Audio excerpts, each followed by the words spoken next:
आए भैया, हम व्यास कृष्ण चौहान बेलवान आप लोग के ही शहर से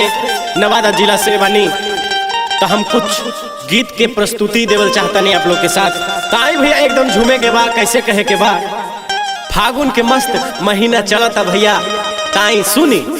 चौरी करे के सिंगारा काना में लगावैली मोबाइलिया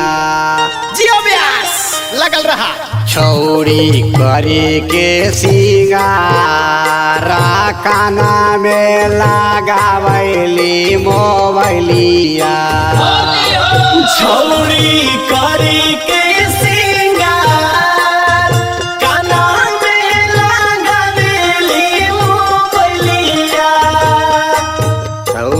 करे के सिंगारा काना में लगावैली मोबाइलिया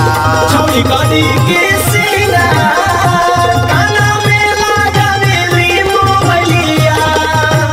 छौरी करे के सिंगार छौरी करे के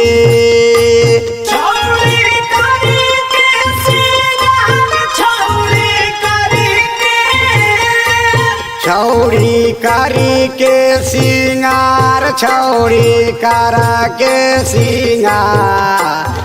काना में लगावैली मोबाइलिया छौरी करी के सिंगार काना में लगावैली मोबाइलिया छौरी करी के सिंगार काना में लगावैली मोबाइलिया। इस दिन मोबाइल छौरी कहाँ तू लागलू कहाँ तू लागलू रे कहाँ तू लागलू हो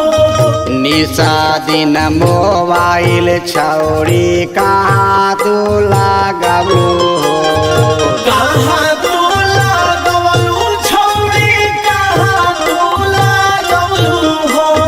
निशा दिन मोबाइल छौरी कहाँ तू लागलू हो निशा दिन मोबाइल छौरी कहाँ तू लागलू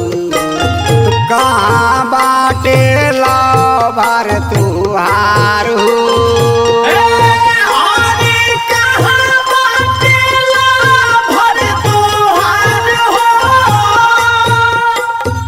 कहाँ बाटे लो भरा तोहार लूटा देलू अपन तू जुआना छौरी करी के सिंगार काना में लगावैली मोबाइलिया छौरी करी के सिंगार काना में लगावैली मोबाइलिया। हंसी हंसी मोबाइल छौरी राता दीना करलू हो राता दीना करलू अरे राता दीना करलू हो हंसी हंसी मोबाइल छौरी राता दीना करलू राता दीना करलू तू राता दीना करलू हो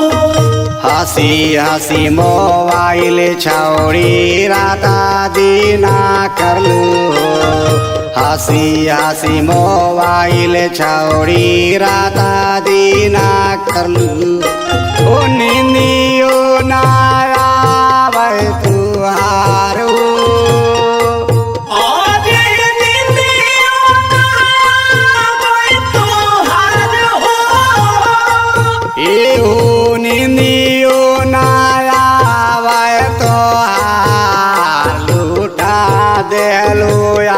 अपन जो बनावा छौरी करी के सिंगार काना में लगावैली मोबाइलिया छौरी करी के सिंगार काना में लगावैली मोबाइलिया। तुहरो बलमा परदेसवा से अइले हो परदेसवा से अइले हो तोहारो बालामा परदेसवा से अइले हो परदेसवा से